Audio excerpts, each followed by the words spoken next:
guys, welcome back to another episode of What the F is this? Tofu. Now, after all the fun we had talking about that ubiquitous soy sauce last time, we decided to do another deep dive on, a common but really important ingredient. And tofu is essentially bean curd, and it looks like blocks of coagulated and pressed soy milk, which sounds delicious, I know. And even more, it tastes kind of like nothing.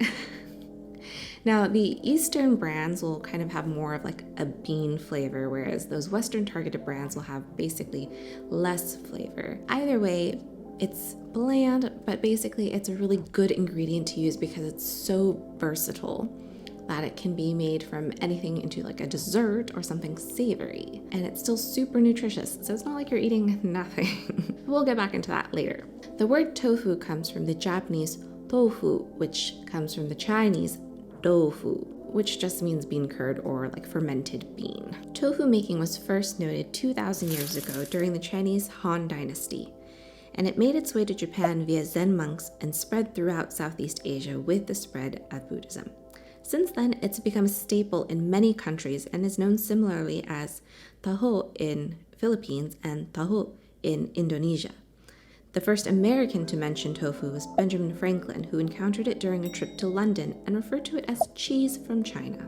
Production of tofu is similar to that of cheese and consists of 1. Making soy milk, 2. Coagulation to form curds, and 3. Pressing of the curds to form cakes. Speaking of, let's get into the different types of tofu. Starting on the softest end of the tofu spectrum, we have the silken tofu. It's the least processed as it's made with uncurdled milk and is not pressed and no curds are formed. Apparently, it can also be used as a substitute for dairy products and eggs, like in smoothies or baked desserts. Similar to silken, but is typically served a few hours just after it's made, is douhua, or also known as doufuhua in Chinese. It is frequently served at breakfast or for dessert. The Korean unpressed soft tofu is called sundubu, or mild tofu, and is sold in tubes. If you've ever been to a Korean restaurant in the Bay Area, chances are you've come across it in a soft tofu stew. Moving on to firmer tofus, we have either medium firm and extra firm, depending on the amount of water that is extracted from the cut and pressed curds.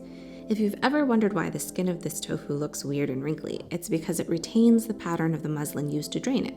And the drier the tofu, the firmer it gets, and the texture reaches closer to that of cooked meat, which is why some of them are marketed as vegetarian meat. For example, tofu skin is an especially popular option, and we like this version that's sold as vegan duck. There's also tofu threads that can be used as a substitute for noodles. It's a common side dish in Chinese cuisine and a great option for those trying to cut back on carbs, but let's face it, it's not a substitute for the real thing, guys. Some other special tofu varieties are 1,000-layer tofu, which is a frozen tofu with lots of holes created in by the ice, hence the name. Then there are pickled tofus and the infamous stinky tofu, which is fermented in vegetable and fish brine. Yum, right? Soy pulp, a byproduct of tofu and of miso, can be used as another ingredient, even as animal feed or in vegetarian burgers, and even in ice cream in Japan. And of course, there are non-soy versions of tofu, like almond tofu, which is common in desserts. There's also chickpea tofu in Burma, and peanut or sesame tofu. One of our favorite faux tofus is egg tofu, where egg is steamed to a similar texture as silken tofu. It's popular in Chinese, Japanese, and Korean cuisines. Tempeh is another soy-based protein, but unlike tofu, it's made from compressed whole soybeans and not soy milk. So it's got a firmer, chewier texture, and it's also got more protein and more fiber than tofu. And speaking of nutrients, tofu is low in calorie and high in protein, and it contains all of the essential amino acids your body needs. It also provides healthy omega-3 fat, which are anti-inflammatory, and a wide variety of vitamins and minerals, like iron. Basically, it's a highly nutrient-dense food. The micronutrient content of tofu varies depending on the coagulant used to make it. Nigari or magnesium sulfate adds magnesium, calcium sulfate increases the calcium content.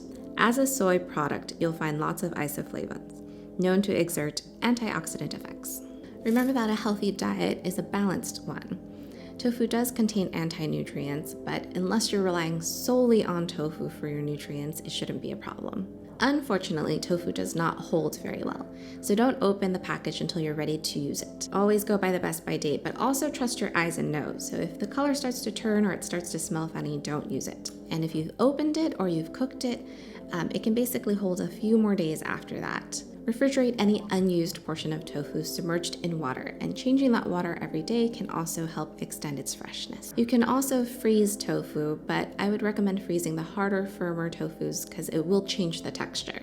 You can pre-cut and cube your tofu before freezing so it's easier to use. Okay, let's talk about how to cook tofu. Basically, you can do anything at all with it. You can make it salty or sweet or both. And it's like the easiest way to add protein to your dish. So especially for those of you who don't like handling raw meat, or you don't have extra time to like cook through your raw meats, tofu is the best way to just get some protein in there.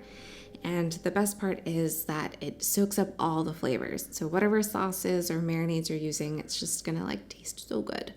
As a general rule of thumb, the texture of the tofu is probably going to be what dictates the dish you're going to make.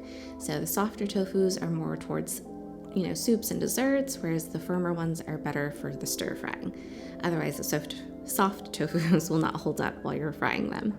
The other thing is that tofu tends to stick to the pan, so you're going to want to use either a non-stick or make sure that your pan is hot enough and you've got enough oil to fry it. And that's pretty much it for tofu. We hope you found this video super helpful, inspiring, encouraging, like you're just ready to go out and buy some tofu and get started. We're going to share a recipe with you, but before that, don't forget to like, subscribe, join us on Scene, all that good stuff. And then we're going to hop into the kitchen and show you guys how to make douhua or tofu hua, which is that Chinese dessert. Super simple. You're essentially making your own silk tofu and then flavoring it however you want to, but our favorite is like a brown sugar ginger. So let's get to the kitchen and show you how easy it is. To start, we're going to make our ginger syrup. Mix half a cup of brown sugar and half a cup of water and 2 to 3 grams of sliced ginger. Bring that to a boil and then simmer for 5 minutes, and then it's basically done. Next, we're going to make the silk tofu. In a heat-proof bowl, mix 4 grams of gypsum with a little bit of your 400 ml of soy milk. Let that dissolve completely before adding the rest of your soy milk. Mix that thoroughly and then cover with plastic wrap and basically get your steamer ready to go. Then you're going to place it into your steamer and steam for 10 minutes on high. Depending on the soy milk you use, you might have to play around a little bit with the steam time and or the gypsum amount you use. When it's done, take it out of the steamer and poke a couple holes just to release the steam. When the steam's all escaped, you can go ahead and remove the plastic wrap entirely. To serve, gently spoon up the tofu and then give a generous drizzle of your ginger syrup. You can serve this hot or chilled. And that's it. We've already made silk tofu all by ourselves, and it just took a little bit of ingredients and time. Pretty cool, huh? So don't mind me, I'm just gonna eat my tofu hua. Catch you on the next one. Bye! Okay, let's talk about how to cook tofu. Or not, because there's a plane.